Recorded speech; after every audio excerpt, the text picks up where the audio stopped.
addictions, essentially the departments that are responsible for oversight of the whole medical assistance in dying regime. We have to listen to those incredibly important voices. We have to listen to their expertise. We have to honor what they are requesting in this letter. So I ask my honourable colleagues, step up to the plate, be the adults in the room. Let's get C-62 passed through the House of Commons this week. Thank you. The honourable member will have 5 minutes and 30 seconds remaining. Remaining when debate resumes. Moving to statements by members, déclaration de députés. The honourable member from Nepean. Mr. Speaker, as we celebrate the Spring Festival, I wish all Chinese Canadians a very happy, healthy and prosperous Year of the Dragon. As one of the luckiest animals in the Chinese zodiac, the dragon offers hope for good luck and health over the next 12 months. I take this opportunity to recognize the important contributions that the Chinese Canadians have made and continue to make for the socio-economic development of Canada. Arriving about 160 years back, Chinese Canadians worked hard in the mines and building railroads. Today, with their knowledge and expertise, Chinese Canadians immensely contribute to our technology sector to keep Canada at the forefront of the knowledge-based economy. I also recognize that the Chinese heritage has enhanced the rich multicultural fabric of our wonderful country. Thank you, Mr. Speaker. The honourable member from Peterborough, Kawartha. This past weekend, I shared a heartbreaking Facebook post. I reached out to Dave and Susan Gerard and asked them if I could share it here in the House of Commons, and they replied, yes, please. Here is some of the post, as I don't have time to read it all. After a long battle with addiction, our 28-year-old son, Ryan David Gerard, died of a drug overdose on February 8th, 2024. Beloved son of David and Susan, dear brother of Mitchell, cherished grandson of Ted and Betty Maker, and David, deceased, and Dolores Gerard. Our family would like to speak the truth about his death. Silence would mean Ryan's death was in vain, but if one person's life is saved by his story, I would tell it over and over. Fentanyl and opioids are terribly addictive substances, and unfortunately, addiction is a disease that has no cure. Ryan loved animals, water sports, hockey, and soccer. And when he was young, he was above average academically and athletically, but drugs stole his soul. Mr. Speaker, we must fight against these drugs that are killing 22 Canadians a day. It is our job to do better.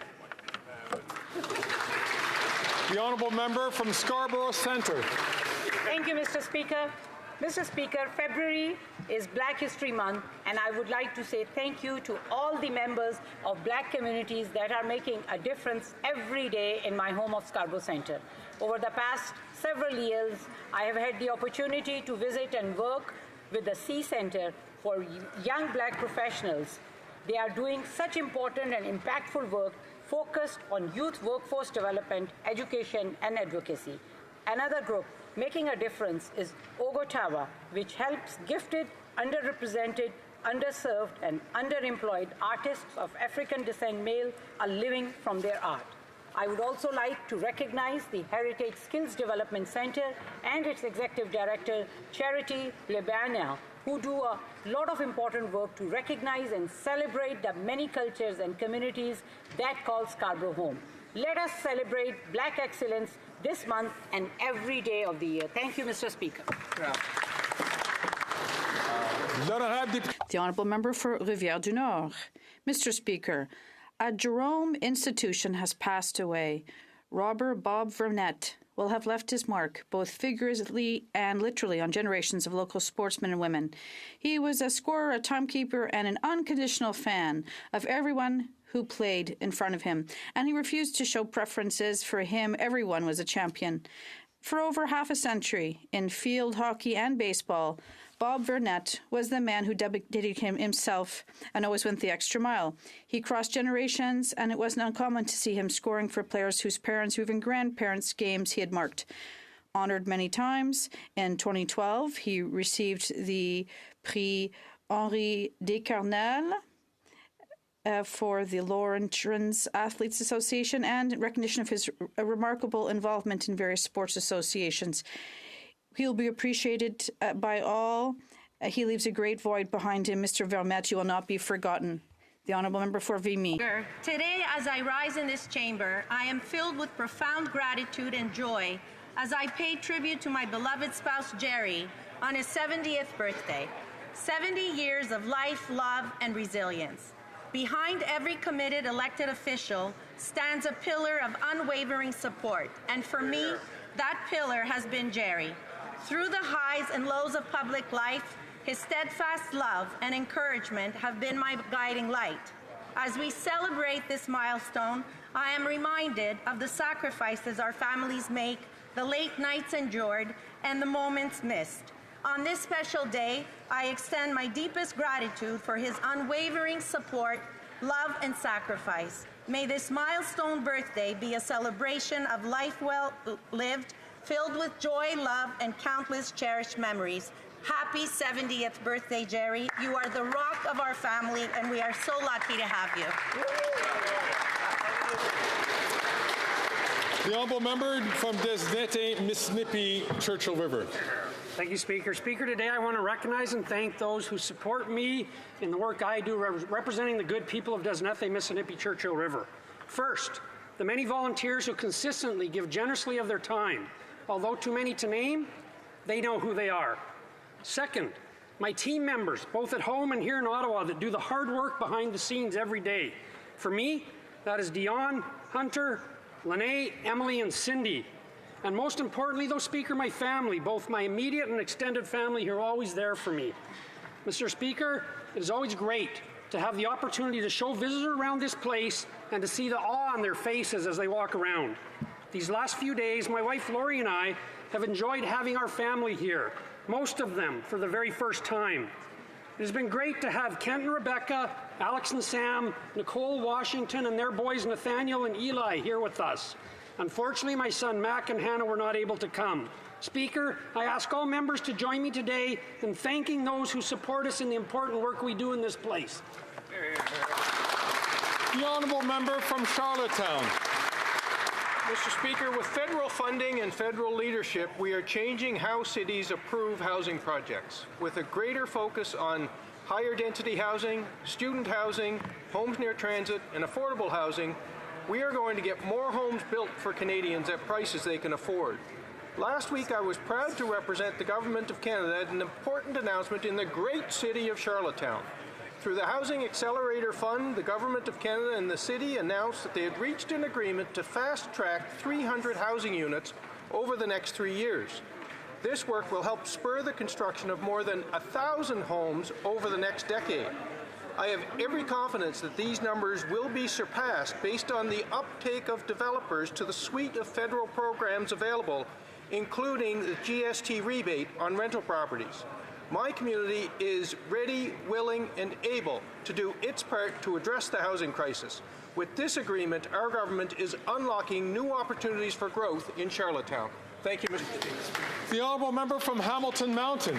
Speaker, in June 2020, a movement was born in Hamilton, Ontario, in response to the murder of George Floyd. Sisters Ashley, Abigail, and Alexandria Montague, born and raised in my riding of Hamilton Mountain, felt compelled to take tangible action to support and uplift their community. They leveraged their considerable talents to unite and promote Black businesses in Hamilton through a platform they call Black Owned. What started as a seed of an idea on Instagram has blossomed into a full-fledged organization to support Black-owned businesses now across Ontario, with training and networking and partnerships with organizations and schools. Our government is also supporting Black-owned through targeted programs for Black youth, helping the Montague sisters expand and connect even more Black-owned businesses. They are the embodiment of excellence we celebrate during Black History Month, and I encourage everyone to visit blkowned.ca. Another Hamilton success story. Hear, hear. Happy Black History Month. The Honourable Member from Dufferin-Caledon. The Prime Minister's Arrive scam app isn't worth the cost, and it's absolutely not worth the corruption. First, the Arrive scam app was supposed to cost $80,000, but it ended up costing at least $60 million. We say at least because no one knows for sure because of the complex web of corruption engaged in. But wait, it gets worse. $12 million went to well-connected Liberal insiders that did no work. And speaking of no work, it actually didn't work. In 1 month alone, 10,000 people were sent to quarantine that didn't have to be quarantined. And today, the Parliamentary Budget Officer says there was a glaring disregard of basic management. They can't even manage their corruption properly. What we know for sure is this. The Arrive scam app is not worth the cost, and it's not worth this Prime Minister's corruption. The honourable member from Halifax West. February 19 is Heritage Day in Nova Scotia, a day I'm proud to have played a role in creating in law in 2013. This year, we honor Petty Officer William Hall, the first Black person, first Nova Scotian, and third Canadian to receive the Victoria Cross for valor and bravery. His heroic actions as a crew member of the HMS Shannon are well documented, and I'm looking forward to attending the commissioning ceremony for the new HMCS William Hall, named in his honor this spring. To mark Heritage Day, I'm distributing family activity packs, joining Friends of Clayton Park's event at the Canada Games Centre, supporting 2 free community skates at St. Margaret's Centre in Upper Tantallon, and at the BMO Centre at Gary Martin Drive. Profitez-vous bien avec vos... Take advantage of the time with your loved ones, and I wish you a happy Nova Scotia Heritage Day. The honourable member from Northumberland, Peterborough South. Well, Arrive scam has officially arrived as the next big Liberal scandal. In a damning report, the Auditor General stated that this Prime Minister's Arrive Cam app wasted millions of dollars because of corruption and incompetency. Here are a few highlights from the report. The government had a massive multi-million-dollar contract based on a missing and potentially fictional proposal. The app cost at least $60 million, or at least we think so. It could be way more. They don't know. What we do know is that they lost track of $12 million. If that doesn't paint the picture for you, imagine a contract being signed while shady contractors and lobbyists are lobbying government officials. It's incredible. These Liberals have a complete disrespect for taxpayers and taxpayer dollars. This app should have cost $80 grand, instead it cost $60 million. These Liberals are not worth the cost, and they are definitely not worth the corruption. The honourable member from Calgary, Forest Lawn. After 8 years, this Liberal Prime Minister is not worth the cost or corruption of his Arrive scam app that we didn't need and didn't work. The Auditor General found this app was the worst NDP Liberal mismanagement she has ever seen. An $80,000 app turned into a $60 million scandal at least. It's impossible to determine the actual cost thanks to this Prime Minister's complex corruption. At least $12 million went to Liberal insiders that did no work. This Prime Minister continues to demonstrate him and his Arrive scam app are not worth the cost or corruption. The SNC-Lavalin scandal saw strong women getting kicked out of the caucus for standing up to his corruption. The WE scandal saw another minister take the fall for this Prime Minister's family getting paid off. As the RCMP continues their criminal investigation, another cabinet minister could get thrown under the bus to cover up this Prime Minister's crime, chaos, and corruption. After 8 years, Canadians cannot afford any more of this costly, corrupt Prime Minister. The honourable member from Labrador. Thank you, Mr. Speaker. I want to outline my support for Bill C-49, amendments to the Atlantic Accord, which has many opportunities for Newfoundlanders and Labradorians and Nova Scotians. The government of Newfoundland and Labrador has led offshore oil and gas in this country for decades. Now they are looking to lead offshore wind energy in North America. We might be a small province, Mr. Speaker, but we are an innovative province, one that is ready to move forward with good, environmentally sustainable energy projects.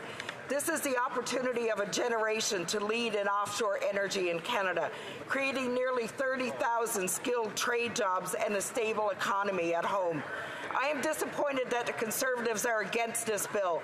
The last time Conservatives tried to axe the Atlantic Accord, royalties, benefits, and jobs for Newfoundlanders and Labradorians was under Stephen Harper in 2006.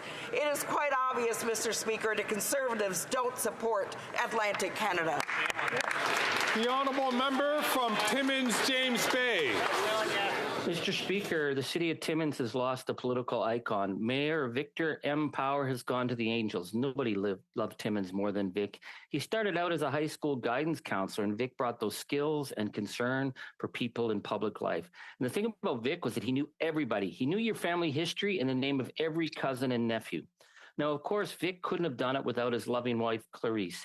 They were the ultimate power couple. She knocked on every door during the election. She was the hostess who made you feel welcome, and Clarice brought class, culture, and pride to our northern city.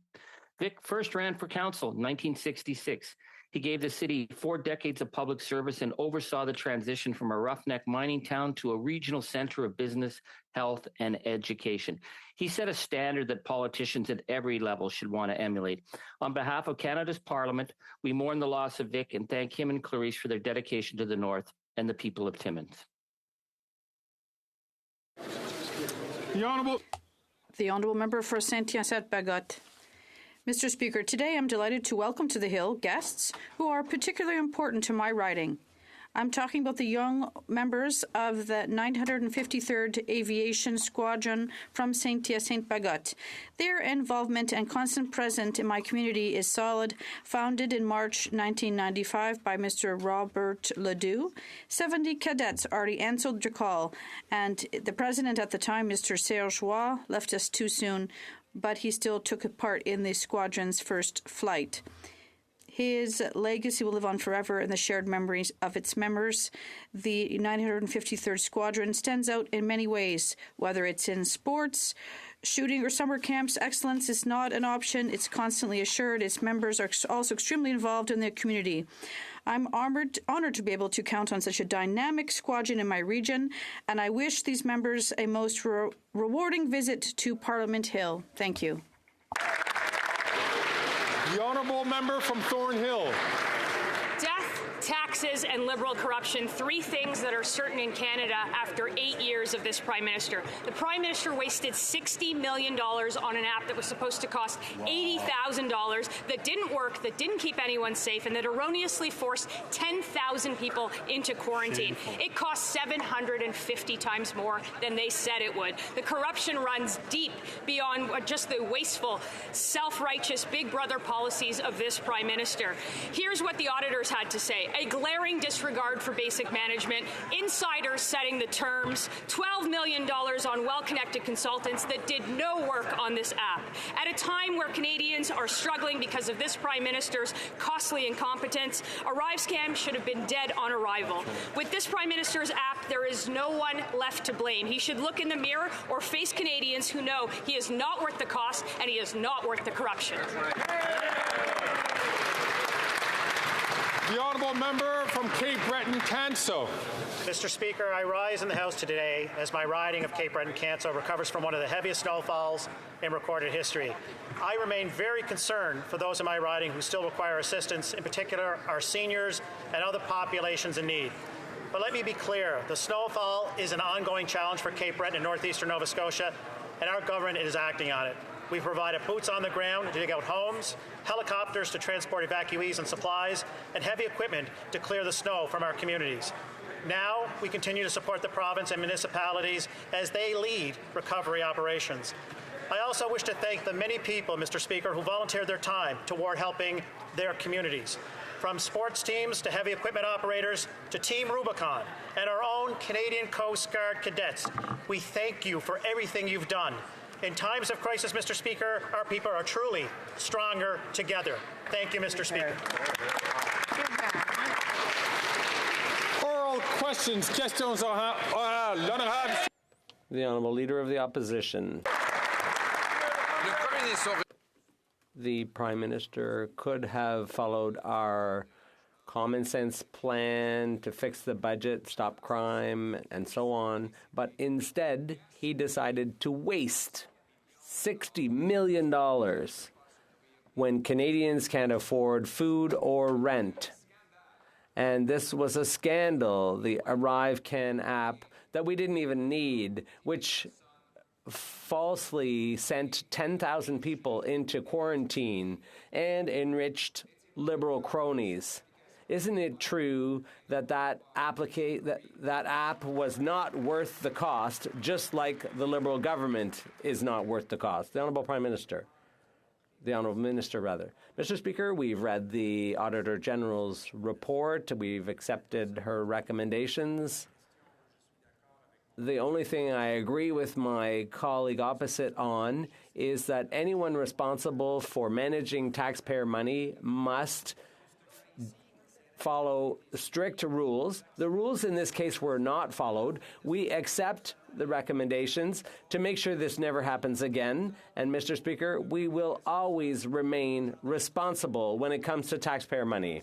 The Honourable Leader of the Opposition. So he's going to punish those responsible for this scandal? It should start with the Prime Minister himself. He should have had the courage to stand and defend himself rather than hiding behind another. This was an app we didn't need. It forced 10,000 people into quarantine when they shouldn't have. It enriched contractors who did nothing. They did no work and simply offered members of the Liberal government whiskey. That's simply not worth the cost. Before we hear the answer, I just ask everyone to please remain a bit more quiet so that the Speaker can hear the questions and the answers. The Honourable Minister of Public Services and Procurement. Thank you, Mr. Speaker, and we thank the Auditor General who we are in favor of her recommendations around ArriveCan. Many of these recommendations have already been implemented. Others will be shortly, including new measures to guarantee that deliverables are clearly identified in procurement contracts. We will continue to ensure that contracts awarded by our government are done so in a responsible, open way. Crisis of doubling housing costs and 22 million people forced to food banks, the Prime Minister could have followed our common sense plan to axe the tax, build the homes, fix the budget, and stop the crime. Instead, he blew over $60 million on an Arrive scam app that we didn't need, didn't work, sent 10,000 people erroneously into quarantine, losing income, all the while the thing costed 750 times more than the Prime Minister promised. Won't he stand up today and admit that the app is just like him? It's not worth the cost, it's not worth the corruption. The Honourable Minister for Public Safety. Mr. Speaker, the Leader of the Opposition knows very well that the moment there were allegations around cost overruns or inappropriate contracting practices, the Canadian Border Services Agency immediately began an internal audit and made the appropriate referrals to the appropriate authorities. We take the obligation to manage taxpayers' money very seriously. Under no circumstances would we condone what the Auditor General determined to be contracting practices that did not follow the rules, and anybody who didn't will be held to account. Absolutely. The Honourable Leader of the Opposition.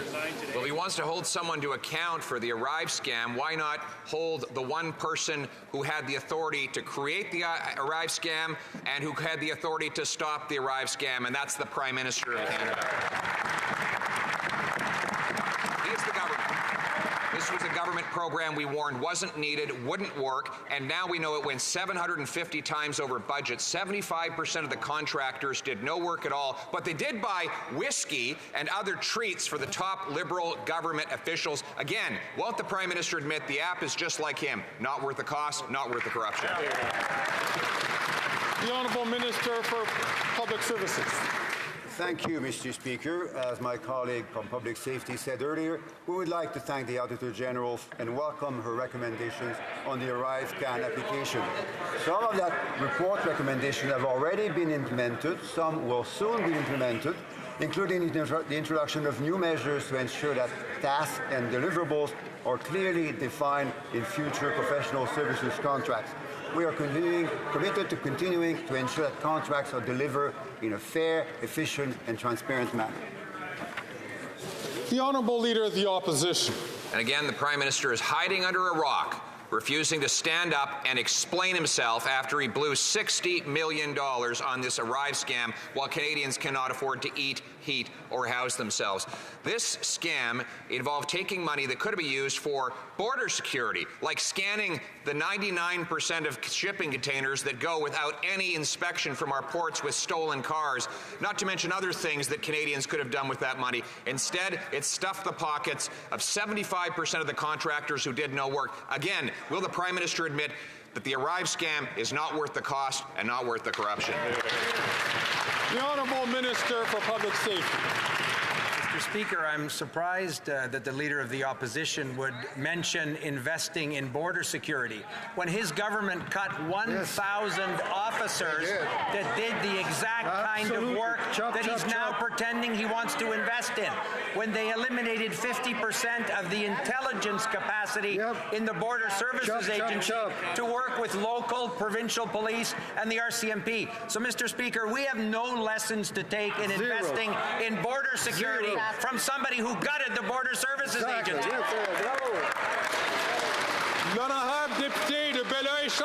The Honourable Member for Belleuil-Chambly. For La Prairie, rather. Sorry.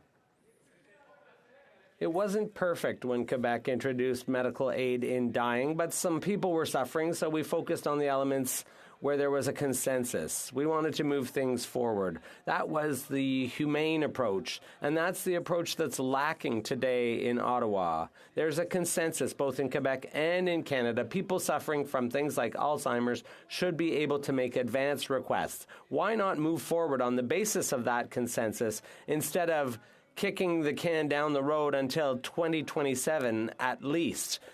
Do patients deserve to be abandoned until 2027? The Honourable Minister.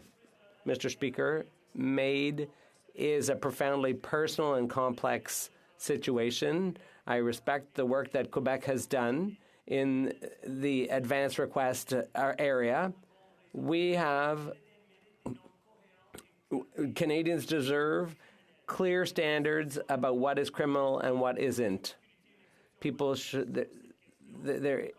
There's an exception for Quebec on this issue, and we will be working with Quebec in the run-up to the next steps. The Honourable Member for La Prairie.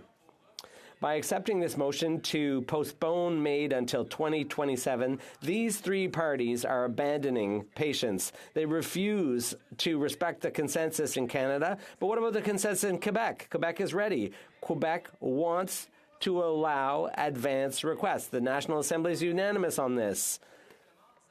They want advance requests. And Conservative in Quebec agree, but these Conservatives here don't care because for them, Quebec isn't important. When will the government listen to Quebec and authorize advance requests? The Honourable Minister of Justice. Since the very beginning, Mr. Speaker, when we dealt with MAID, we took a cautious approach. We tried to balance individual autonomy with protections for vulnerable peoples. We've taken a prudent approach, and we want to treat these issues in a thoughtful way after consulting Quebecers and Canadians, and that's what we will continue to do. The Honourable Member for Burnaby South. Garbage decisions. The Auditor General found that the Liberal government wasted almost $60 million on the ArriveCan app that no one uses and doesn't even work. All at a time when Canadians are struggling to put food on the table and pay their rent or mortgage. Why are the Liberals so up?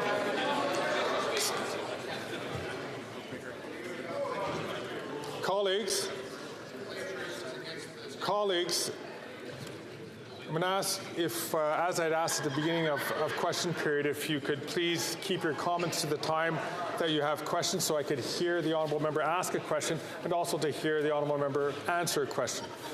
The Honourable Member from Burnaby South from the top, please. I think the Conservatives were upset that I forgot to mention their scandals with the Phoenix pay system and Deloitte. They also have their own scandals to worry about. I should have mentioned that as well. But let's talk about the garbage decisions of this Liberal government. The Auditor General found that the Liberals wasted $60 million on an app, the ArriveCan app, that no one uses and doesn't work. All at a time when Canadians are struggling with their groceries and their rent. Why are the Liberals so obsessed with making rich consultants richer and so out of touch with where Canadians are at?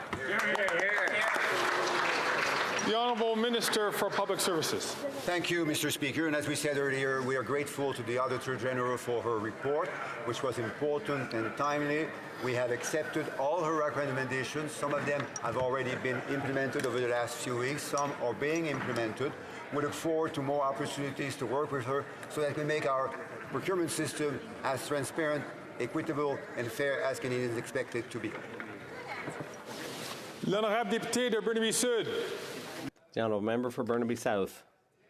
The Auditor General found that the Liberals had wasted at least $60 million for work that the public service could have done.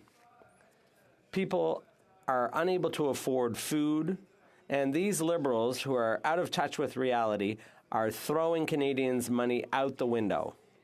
Why are the Liberals so obsessed with making private consultants rich? The Honourable Minister.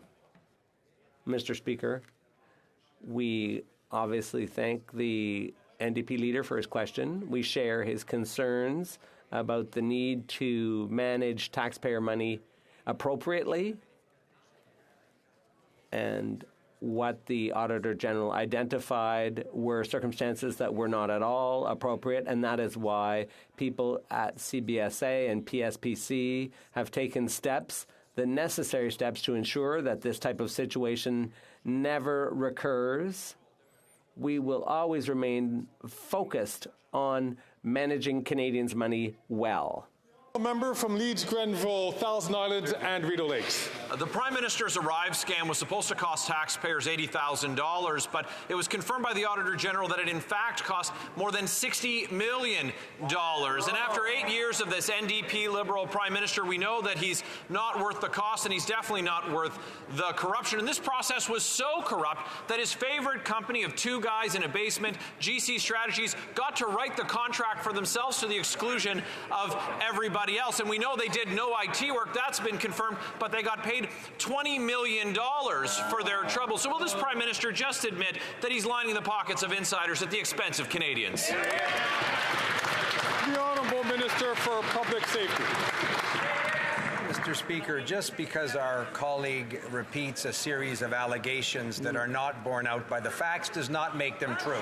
Absolutely. The facts are, Mr. Speaker, the very moment that there were allegations of inappropriate contracting practices, an internal audit was begun by the President of the Border Services Agency, and referrals were made to the appropriate authorities, including the RCMP.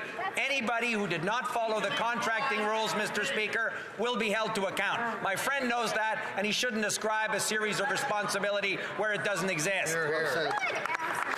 The Honourable Member from Leeds, Grenville, Thousand Islands and Rideau Lakes. Well, Canadians want us and expect us to ascribe responsibility to the individual responsible, and that's this Prime Minister. This app was supposed to cost $80,000. It cost more than $60 million.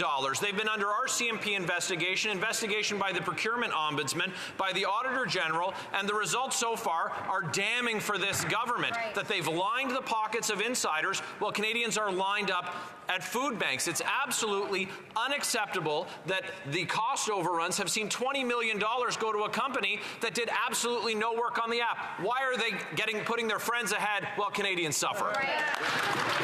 The Honourable Minister for Public Works. Merci, Monsieur le Président. Thank you, Mr. Speaker. As my colleague responsible for public safety just said, this misinformation and disinformation is completely unacceptable. What was known was that the border had to be closed and that billions of dollars worth of international trade were at stake.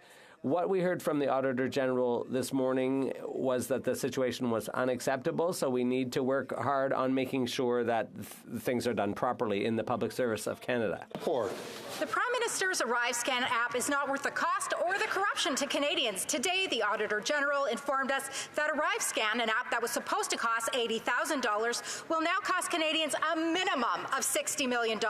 It gets worse. Due to documentation that the AG says was deleted or destroyed, it could be more than $60 million. Wow. She doesn't know who worked on ArriveScan, if the work was fulfilled to requirements, or if it was even completed at all. So why did the Prime Minister rig the process so that insiders get rich and taxpayers foot the bill? The honourable member for Public Security. Again, Mr. Speaker, repeating the last part of my honourable friend's question does not make it true. Nope. What is true, Mr. Speaker, is that at the moment contracting practice irregularities were identified, the Border Services Agency took all of the steps appropriate to determine exactly what were the facts and to hold those responsible to account in the case that that's necessary. Mr. Speaker, the Auditor General identified a series of contracting practices that were not followed. The government does not condone that behavior and has taken all the steps to make sure that those circumstances don't repeat themselves. The honourable member from Calgary-Midnaport. Every word I say is true, and that member knows it. The Prime Minister's ArriveScan app is not worth the cost or corruption. Contractors were paid over $1,000 a day, even though 18% of the invoices for these contracts had no supporting documentation. So we don't even know if the contractors completed the work. GC Strategies pocketed almost $20 million and yet completed no work themselves. It gets worse. They wrote the requirements for the $25 million contract that they won. Simple question for the Prime Minister. How is he going to get our money back? The Honourable Minister for Public Safety. Mr. Speaker, once again, the Auditor General identified some contracting practices that were clearly not followed. Mr. Speaker, under no circumstance is that an acceptable circumstance. Governments have responsibility to manage taxpayers' funds in the most effective way possible.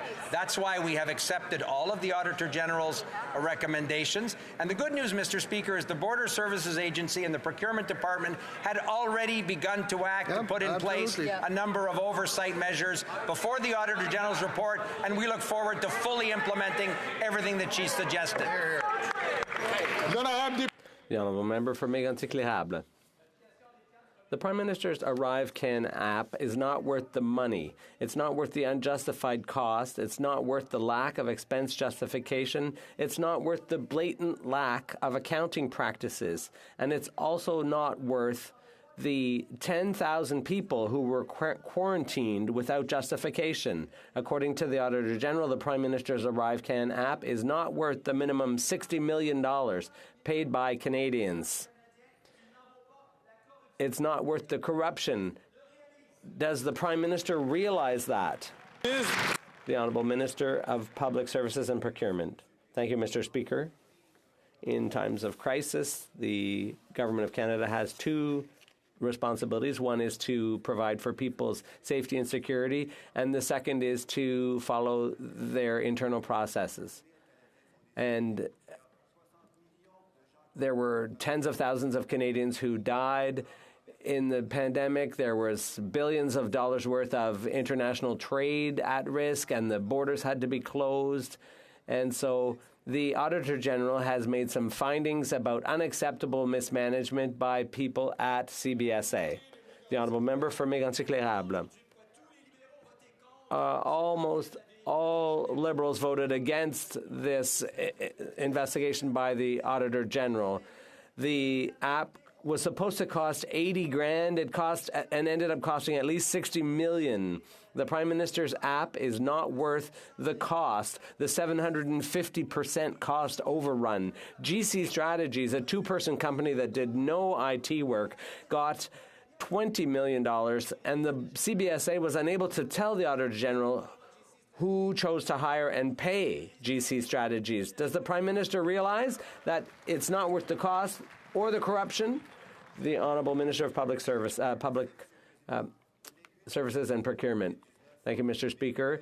During the COVID crisis in 2020, there was $1 billion worth of trade at stake. There were people dying every day in hospitals and long-term care. The government had to act quickly. In spite of that, the lack of information sharing and financial practices by CBSA was unacceptable, as the Auditor General reported this morning.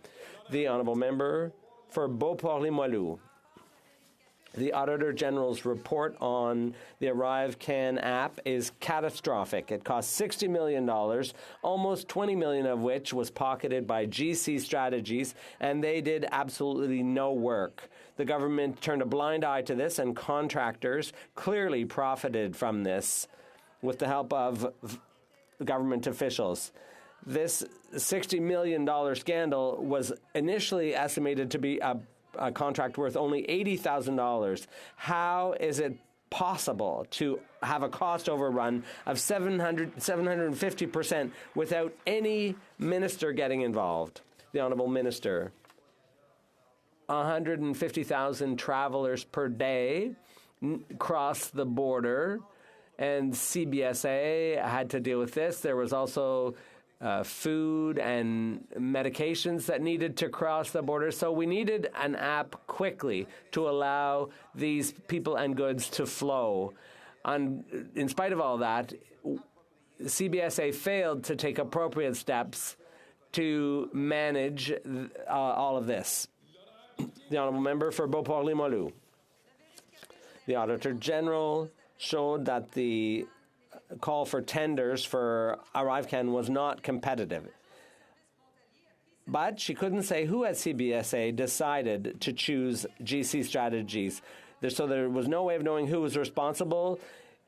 And while a company of just two people pocketed $20 million for doing nothing, why hasn't this individual been identified and held to account? When it comes to ArriveCan, accountability will arrive when? The Honourable Minister of Public Safety.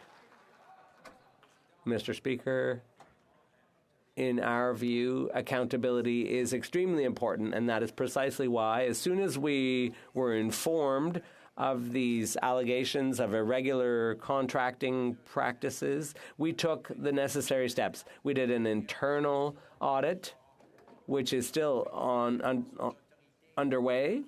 We took corrective steps where necessary. And we read the Auditor General's report immediately today, and we will follow through on everything she's suggested. The Honourable Member for Beauport-Limoilou. ArriveCan cost $60 million, but that's not even clear. According to the Auditor General, the true cost is impossible to calculate because of CBSA's poor financial record keeping. But she does know that 18% of the providers gave no details with their invoices. So we don't know who did what. She also knows that 4 out of 5 resources for evaluating security couldn't prove that real work had been done. How is it possible that no one in the government sounded the alarm before this became public knowledge? The Honourable Minister of Public Services and Procurement. Thank you, Mr. Speaker, and I think this demonstrates how important it is for the public service to do their work properly, even in moments of crisis like we went through with COVID-19. It's true that there was a danger that billions of dollars were being lost on a weekly basis in economic activity. People lost their jobs and their lives because of COVID. But that is what led to the information from the Auditor General this morning. Saskatchewan. The two insiders at GC Strategies worked with the NDP Liberal government to set the requirements of ArriveScam contracts, which GC Strategies then got. In other words, the process was rigged. The government massively overpaid for this $60 million glitchy app because the process was rigged. It was rigged so that GC Strategies got $20 million from taxpayers and did no actual work. After 8 years, it's clear that this Prime Minister's ArriveScam app is not worth the cost or the corruption. Why did the Prime Minister rig the process to pay insiders and punish taxpayers? The Honourable Minister Minister for Public Safety. Mr. Speaker, again, my colleague can repeat a series of things that the facts don't bear out. What we can say, Mr. Speaker, is that the government takes extremely seriously the obligation of public servants to follow the contracting rules. That's exactly what the President of the Canadian Border Services Agency has assured me that she's doing. And she's also assured me that she's taken a series of corrective measures before today's Auditor General report and will continue to do whatever is required to ensure that taxpayers' money is always handled in the appropriate way. Hear, hear.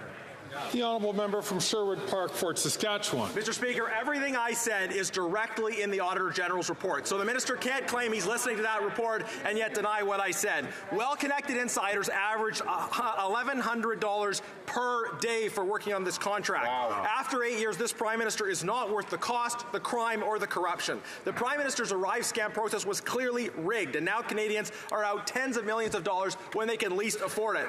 Why did the Prime Minister rig the process to pay insiders and punish taxpayers?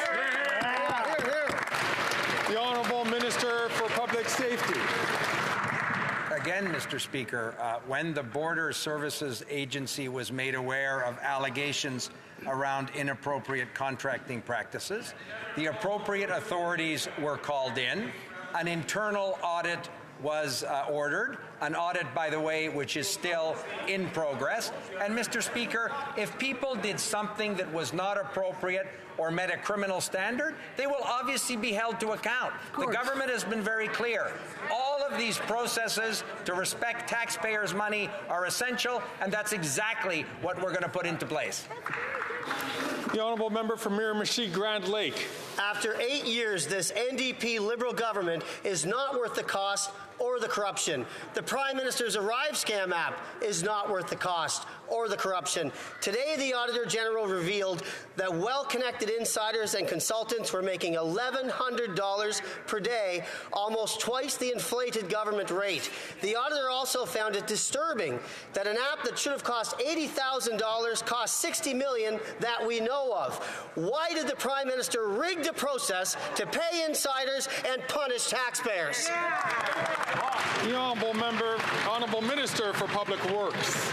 Thank you, Mr. Speaker. Again, we thank the Auditor General for her important report, which not only we took great gratitude to see this morning, but we have followed many of the recommendations that we find in that report, including improving evaluation requirements and work experience data, increasing record keeping on subcontracting work, and suspending authorities temporarily for task authorizations until we are confident that better procedures are not only put into place, but also better monitored. The honourable member from Edmonton Strathcona. Mr. Speaker, unbelievably, the Liberal government has authorized $28.5 million of new military exports to Israel since October.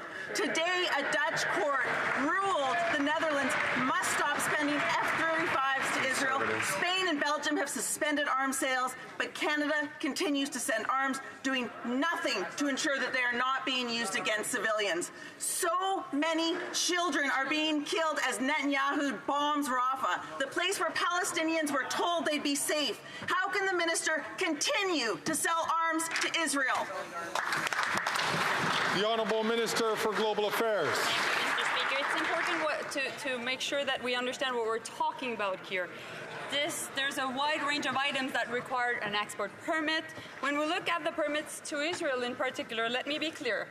I have not received and therefore have not approved any export permits of weapons to Israel since October 7, and any permits issued since October 7 were essentially non-lethal permits. Canada has a very robust export control system. We abide by the UN Arms Trade Treaty, and we take this responsibility very seriously. Thank you. Good job. L'honorable député de New Westminster Burnaby. The Honourable Member New Westminster Burnaby. Harmful content are costing children their lives. In December, a 12-year-old boy in BC died by suicide after experiencing online sextortion. Sadly, this is becoming more and more common, and this government has done nothing. Liberals promised to protect our kids from online harm within 100 days of the last election. Well, they do nothing. Kids' lives are at risk. When will the Liberals start protecting children by acting on online harms? Hear, hear.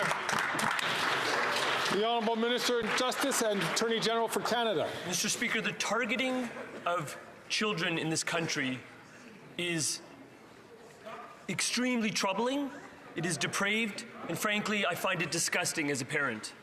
What the member opposite is highlighting is a problem that absolutely requires a remedy.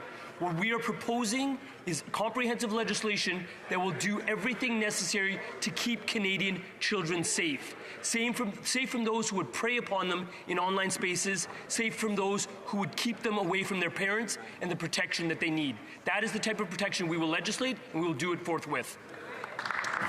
The Honourable Member from Calgary Skyview. Mr. Speaker, the war in Gaza has been devastating for so many innocent Palestinians. Gaza is one of the worst places in the world to be. While we were the first Western government to actively provide life-saving aid, the silence from the party opposite has been deafening. Can the Minister of International Development please tell us how important it is that we all come together and support efforts to get aid to those desperate civilians who have been devastated by this war? The Honourable Minister for International Development. Mr. Speaker, the war in Gaza has been devastating to so many innocent Palestinian civilians. That is why our government has provided more than $100 million in humanitarian aid, making us one of the top donors in the world.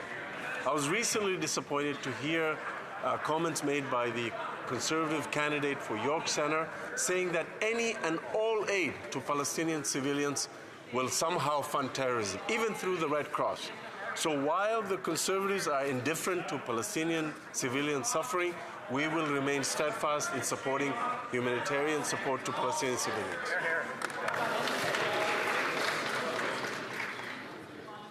That is nonsense, and you know it. The Honourable Member from Sherwood Park, Fort Saskatchewan, please is an experienced member and understands that the people who have the floor should be talking. The Honourable Member from Brantford Brant. Mr. Speaker, 2 words for this government: jaw-dropping. Today, the Auditor General revealed that the Prime Minister paid almost $20 million to HoC Strategies for his Arrive scam. This 2-person consulting company working out of their basement performed no actual IT work on the app. This amount is double what the government previously reported.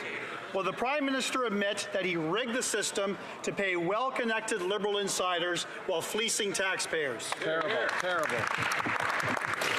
The Honourable Minister for Public Works. Thank you, Mr. Speaker. In a time of crisis, a responsible government has 2 responsibilities.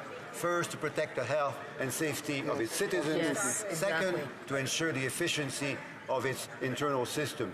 What we know from COVID-19 is that a daily cost of $1 billion in economic cost to Canadians occurred every day. What we also know that hundreds of people were dying every week. But at the same time, this is no excuse for the type of recommendation and finding that the Auditor General deposited today, and that's why we are going to continue to implement. The Honourable Member from Brantford Brant. Mr. Speaker, as outlined by the Auditor General, the pandemic urgency can never justify corruption and oversight failures outlined in this report. The awarding of contractors favor HoC Strategies, securing almost $20 million without competition. The CBSA's disregard for basic management practices compromised accountability, competition, and value for money. This Prime Minister is not worth the cost, crime, or corruption. Will fleeced Canadian taxpayers get their money back? Hear, hear. The Honourable Minister for Public Safety. Mr. Speaker, I agree with my colleague that a global pandemic and the rush to put in place a series of measures to protect the health and safety of Canadians does not exclude public servants from following the appropriate contracting rules that are in place. So, Mr. Speaker, we agree with the Auditor General when she says that those rules were not followed in a way that was acceptable. And, Mr. Speaker, as we've said, we're putting in place, and we already have put in place, a series of measures to ensure that this circumstance is never repeated again. Check them out. The Honourable Member for Charlebourg-Haute-Saint-Charles. Mr. Speaker, today we found out about the Auditor General's disastrous report on ArriveCan. This confirms that there was a scandalous lack of oversight and transparency. In his mandate letter, the former president of the Treasury Board was supposed to, and I quote, raise the bar for government openness, efficiency, and transparency. The member for Quebec was responsible for auditing spending on these contracts totaling millions of dollars. Will the former president of the Treasury Board apologize to Canadians for having failed in his duties? The Honourable Minister of Public Services and Procurement, Canada. Thank you, Mr. Speaker, and thank you to my colleague for reminding us of the importance of responsible government. A responsible government protects the health and safety of its people, especially in a crisis like COVID-19, which is the worst crisis in a century and the worst economic crisis since the 1930s. We had to act swiftly to save hundreds, thousands even of lives. But despite that, we find that the Auditor General's conclusions and findings are unacceptable, and next time we will have to do better. The Honourable Member for Charlebourg-Haute-Saint-Charles. Mr. Speaker, I would like to remind the Minister that he was President of the Treasury Board of Canada. It was his responsibility to ensure that public funding was properly managed. Now, during that period, during the pandemic, 23 companies received hundreds of millions of dollars in contracts. Businesses which were not named, they were listed as companies A, B, C, D, and so on the government website. I raised this issue in committee in 2021. Today, we've received confirmation that there was, I quote, blatantly disregarded basic management practices. Can the former president of the Treasury Board admit that he failed in his duty to protect Canadian taxpayers' money? The Honourable Minister of Public Services and Procurement. Thank you, Mr. Speaker. One of the duties of the Canadian government at the time was to ensure that the border with the United States would remain open for hundreds of thousands of Canadians transiting the border every day, and billions of dollars in equipment, food, medications, that would continue transiting through as well. That was why we created ArriveCan, so that the United States, led by President Trump, would not fully close the border, because we needed all those things and people going through the border, and that was important in my riding and in the riding of my Conservative colleague. Député de Lac-Saint-Jean. Monsieur le Président, tout le monde. The Honourable Member for Lac-Saint-Jean. Mr. Speaker, everyone can see that the Liberals have been irresponsible when it comes to immigration. But they can change. They can start mending fences today. They can support the Bloc Québécois motion to consult Quebec in order to review immigration targets based on intake capacity. They can also send a clear signal immediately with a single stroke of a pen, Mr. Speaker. They can write Quebecers a cheque for $470 million to pay for the intake of asylum seekers since 2021. Mr. Speaker, will the government finally reimburse Quebecers? The Honourable Immigration, Refugees and Citizenship Minister. Thank you, Mr. Speaker. I'm sure that the member across the way agrees with me that immigration is an indispensable resource for Canada, for Quebec, and for our economy.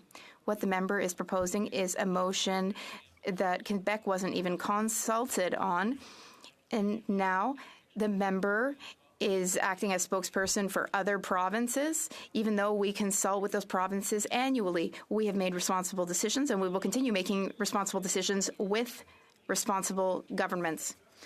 Well, the Liberals, they don't want to face reality when it comes to immigration. Quebec's immigration capacity has been exceeded. It has been exceeded in particular because of the federal government's inaction on asylum seekers. Since 2021, our public services and community organizations have been shouldering a completely disproportionate share of the responsibility for receiving asylum seekers. Quebec is doing too much, while all other provinces except Ontario are doing too little. Will the federal government finally call on the provinces that are not doing their fair share? The Honourable Immigration, Refugees and Citizenship Minister. Well, there are two provinces doing more than their fair share, Ontario and Quebec. Quebec has done a lot of work to welcome asylum seekers, those who arrive at the Trudeau Airport and those who arrive at Roxham Road. But we have transferred $5.2 billion to Quebec since 2015. Half of that funding is from our government for temporary housing. We will do more, and we can work together. Eagle Creek. Earlier today, we learned that the Prime Minister's Arrive Scam app was not worth the cost or the corruption. The Auditor General found a glaring disregard for mismanagement practices. The process was rigged from the beginning, which appears to be business as usual. After 8 years of this NDP Liberal government, taxpayers are paying a high price for Liberal insiders, and Canadians want answers. Will the NDP Liberal coalition come clean with Canadians or continue the cover-up? The Honourable Minister for Public Safety. Again, Mr. Speaker, far from cover-up, this government has cooperated with parliamentary inquiries that are looking into this matter. Our government proactively sent internal audit reviews to a parliamentary committee, and the Conservative chair decided not to share them with the members. So, Mr. Speaker, we have no lessons to take on acting in a transparent manner. We have said from the beginning that any allegations of inappropriate contracting practices need to face the most severe consequences. That's exactly what this government will do. The Honourable Member from Carlton Trail, Eagle Creek. Well, this from the minister responsible for clam scam. After 8 years, it has never been clearer. This Prime Minister's Arrive Scan app is not worth the cost or the corruption. Rules were ignored, the government overpaid, and Canadians are kept in the dark. The system is so corrupt that only this Prime Minister could have thought it up. The rot starts at the top. This NDP Liberal government is trying to cover it up. Will this coalition allow the study of Arrive Scam to continue, or will they shut it down to keep their buddies safe? The Honourable Minister for Public Safety. Mr. Speaker, my colleague refers to the work of a parliamentary committee. As I said in the previous answer, our government has collaborated at all times with the parliamentary committee. Mr. Speaker, the president of the Border Services Agency, at my suggestion, sent a copy of the preliminary internal audit to the committee. The Conservative chair decided not to share it with the members because it might somehow prevent them from asking a series of partisan questions to bureaucrats who were there to appear before the committee. So, Mr. Speaker, we have been transparent and will continue to be at all times. The Honourable Member for Lévis-Lotbinière. Mr. Speaker, after 8 years of this government's incompetence, here's some more evidence that they're not worth the cost or the corruption. Get this, the ArriveCan app had a starting budget of $80,000 and it ended up costing over $60 million. That's 700 times more expensive than anticipated. Mr. Speaker, what was there in between $80,000 and $60 million? Well, bogus invoices paid out of the pockets of Canadian taxpayers. Can we find out who received all this money? This is a scandal of epic proportions.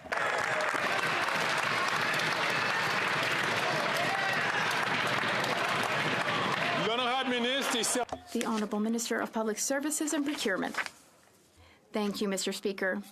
Mr. Speaker, the scandal would have been if the Canadian government hadn't taken its responsibility of protecting the health and safety of Canadians, including in the riding of Lévis-Lotbinière, where hundreds of people's jobs depended on effective, efficient, rapid transit between Canada and the United States. $1 billion in trade every day. But despite that, the Auditor General's recommendations this morning are cause for concern, and we will continue to work on them and address them over the upcoming weeks. The Honourable Member for Madawaska-Restigouche. Mr. Speaker, economic indicators in Canada seem to indicate that Canada is in an enviable position faced with the rest of the world, but some Canadians are still concerned about affordability and about the economy. Can the minister tell us about some recent economic successes and what they mean for our overall growth? The Honourable Innovation Minister. Thank you, Mr. Speaker. I thank my colleague for his excellent question. Yes, Canadians are concerned currently, but there are some important economic gains that will be significant and positive for Canadians. For instance, last month, our economy created 37,000 jobs in Canada. Unemployment is going down, and women's participation in the labour force has hit record highs.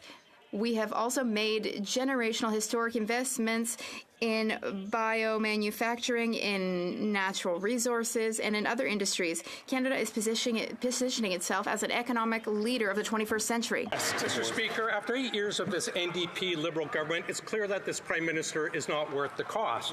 And what else isn't worth the cost? The Prime Minister's $60 million ad scam app.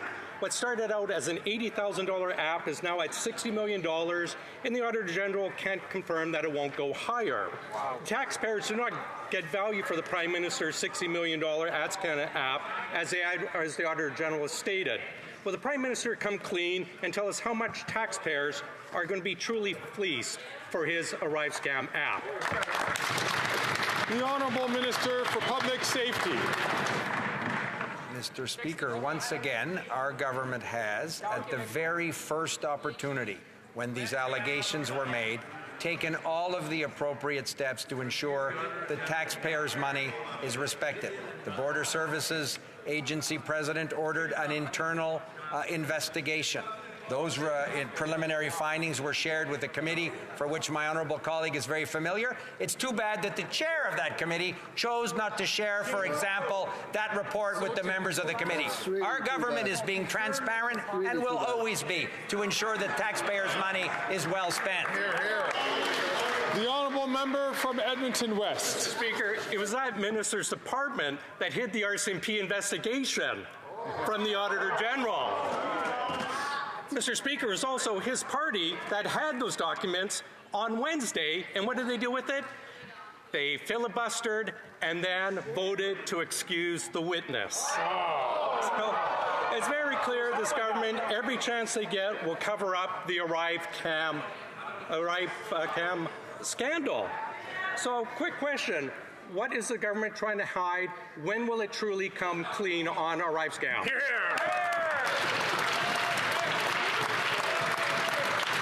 The Honourable Minister for Public Safety. Mr. Speaker, obviously the government is interested in the utmost transparency in this matter. Absolutely. That's why the President of the Border Services Agency and her officials appeared before the committee. That's why, Mr. Speaker, an internal investigation was ordered.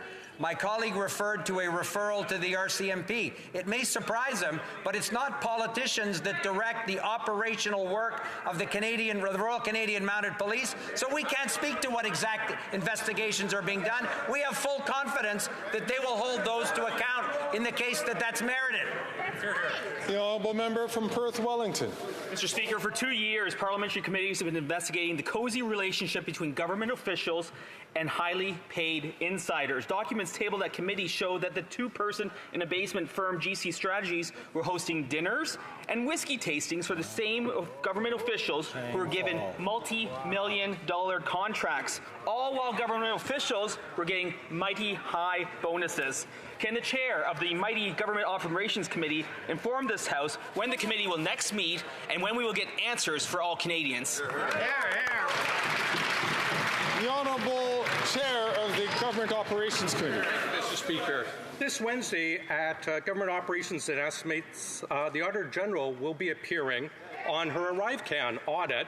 Given today's report, we will be ordering the past and present Ministers of Public Safety, Procurement, Health, and Treasury Boards, past and present, to answer for ArriveCan mismanagement and waste. GC Strategies, who we now learned were paid $20 million, will be issued a summons ordering their appearance. The committee will call every witness and compel every document to hold the government to account on ArriveCan.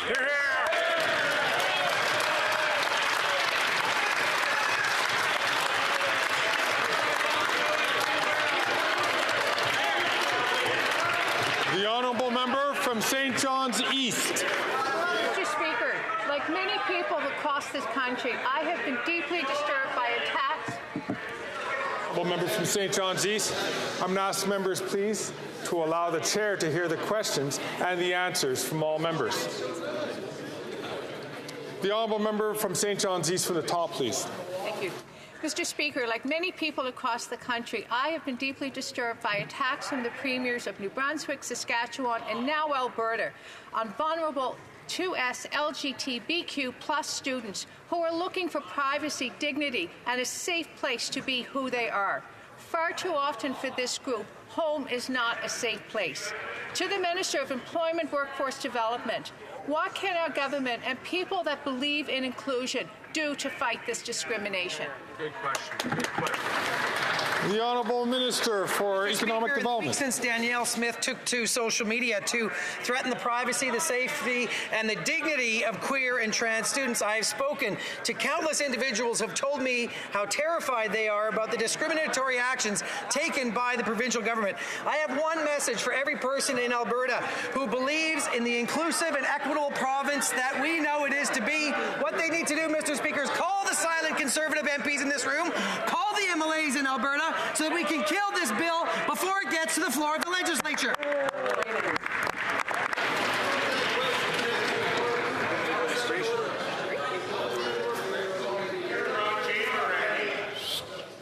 The Honourable Member from London Fanshawe.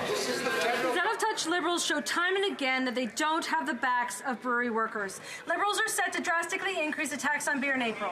This will hurt breweries, small businesses, restaurants, and their unionized workers risk losing their jobs. Workers deserve better. Will the minister listen and reverse her decision to increase costs on those who are already struggling to keep their doors open? Good question. Good question. The Honourable Deputy Prime Minister, Minister of Finance. I'm really glad to have a question about Canadian workers and Canadian jobs, because it gives me a chance to share some good news that we got on Friday. The Canadian economy in January added 37,000 new jobs. Yes. That means we have 1.1 million more jobs than we had before COVID hit. Unemployment fell to 5.7%. And you know what? That is lower than it was at any time when Stephen Harper was Prime Minister. Wow.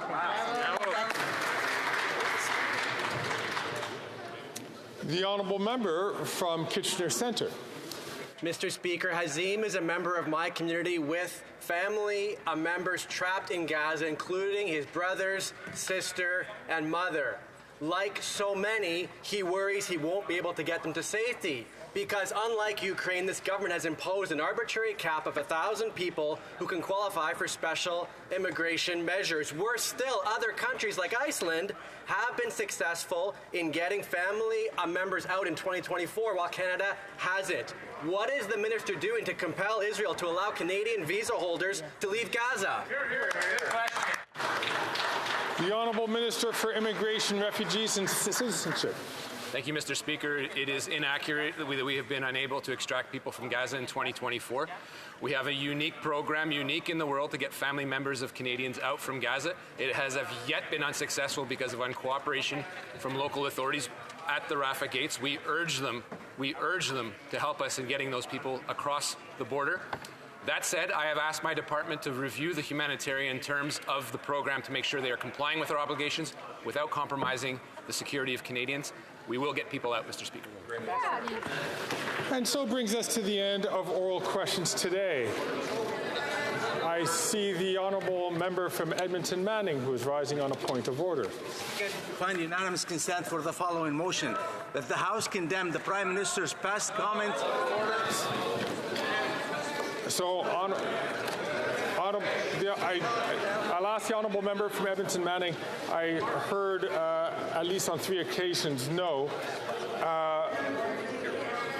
So I'm going to ask all colleagues who are going to be leaving this chamber, please, if you can carry on your conversations outside of the chamber.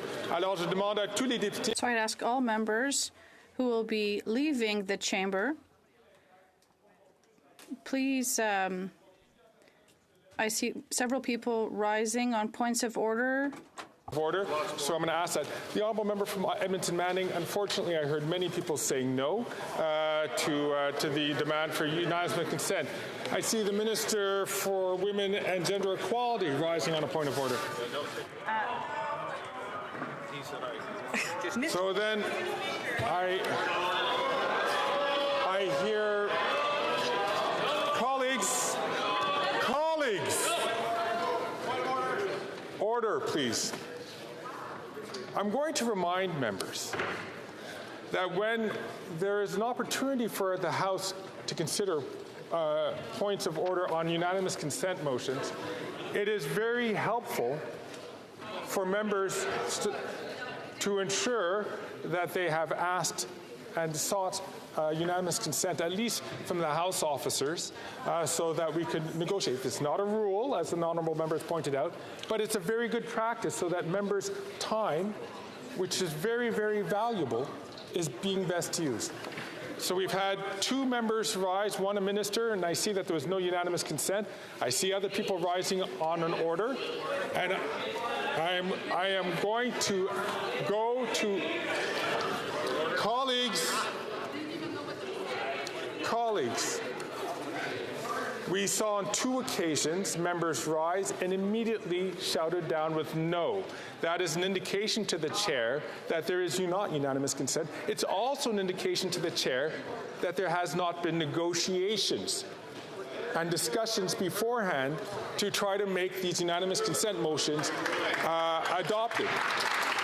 I see the honourable member from Sherwood Park, Fort Saskatchewan, rising on a point of order. Thank you, Mr. Speaker. I would like to see... I'm hearing again no's from several members. I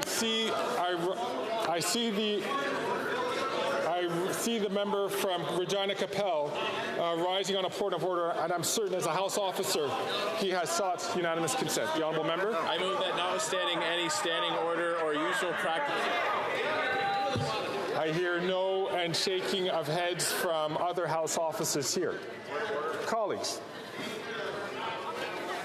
we have a couple of votes afterwards. I know you all have business to do, but if this is the way that members would like to continue going, we will run through this.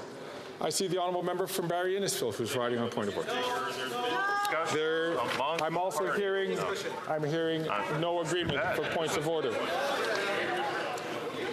The honourable member from Charleswood, Headingley, St. James, Assiniboia. I'd like to seek you. I also hearing no. My goodness, I thought this was Wednesday. Colleagues, I'm going to continue recognizing the members who are rising, but I would ask members who have not negotiated or who have not sought some arrangement that it is in your interest to do so, so that we don't waste time. The honourable member from Dufferin-Caledon is rising on a point of order. I hear that there is no agreement for unanimous consent. The honourable member from Battleford Lloydminster. Thank you, Mr. Speaker. Move that the House call. I'm afraid I'm not hearing that. The honourable member from Yorkton Melville. I'm also hearing no from the House. The honourable member from Central Okanagan, Similican Nicola. I also see the honourable member from Yorkton Melville. Please, if I could ask you to take your seat. If I could ask the member to take her seat. Colleagues, ministers. Colleagues, gather yourselves, please. We are not being inspirational to the people who might be watching us from home. The honourable member from, I'm afraid, from Okanagan, Central Okanagan, Similkameen, Nicola had a whole bunch of no's already with the last time I raised it. I know the honourable member was speaking at the same time. The honourable member from Parry Sound. I'm hearing no. The honourable member from Leeds Grenville, Thousand Islands and Rideau Lakes. I have a point of order, Chair. I have a point of order. During question period, the member for Windsor-Tecumseh did shout that the member for Sherwood Park, Fort Saskatchewan was lying. That is unparliamentary language, and I believe if you verify with the proceedings verification officers that they will be able to confirm that the member did conduct himself in an unparliamentary way, and he should withdraw and apologize to this House. Thank you. I thank the honourable member from Leeds, Grenville, Thousand Islands, Rideau Lakes, for rising on that point of order. I don't know if the member from Windsor-Tecumseh would like to take to his feet. If that language is unparliamentary, I will certainly take a look at it. But if the member wants to get up and preempt the work of the speaker, it would certainly be appreciated. The honourable member from Windsor-Tecumseh. Mr. Speaker, if that in fact was the case, of course I do retract that statement. Thank you, Mr. Speaker. The honourable member from New Westminster Burnaby is rising on a point of order. Thank you, Mr. Speaker. And you are reminding all members that as a sign of respect to this Parliament, you need to circulate motions for unanimous consent in advance to all members. Not a single Conservative did that for the UCs that they're presenting today. It's coming from you, Peter. It really is. I thank the honourable member. It is good practice in which to do so. The honourable member from Calgary, Nose Hill. Responding to that point of order, Mr. Chair, I would remind the House that the Chair has ruled in the past that on unanimous consent motions, when it is clear that if a member is seeking unanimous consent and there is no consent at that time, there is no obligation for the House to listen to the entirety of the matter at hand. Thank you. And I thank the honourable member for that supportive statement. The honourable member from Sarnia-Lambton. Thank you, Mr. Speaker. I move that the December be Christian Heritage Month. I'm hearing no from the honourable member. I see the honourable member from Lakeland is rising to her feet. Mr. Speaker, I move that the House call on the government to axe the quadruple carbon tax. I am hearing no from several members. I would like to remind the honourable member. I'd like the honourable member from Lakelands to not only please listen to the good advice from the member from Calgary Nose Hill, but please out of respect to the chair. The honourable member, St. Albert, Edmonton. Mr. Speaker, I was noting its resolution of June 12, 20... Hear that there is no unanimous consent for this. The honourable member from Saskatoon University. Yes, there was another attempted arson at a church on the weekend, Mr. Speaker. And if you seek unanimous consent, you will find... I hear that there is no unanimous consent. Right. It being 3:20, the House will now proceed to the taking of deferred recorded division on the amendment to the motion of Mr. Blanchet relating to the business of supply. Call in the members.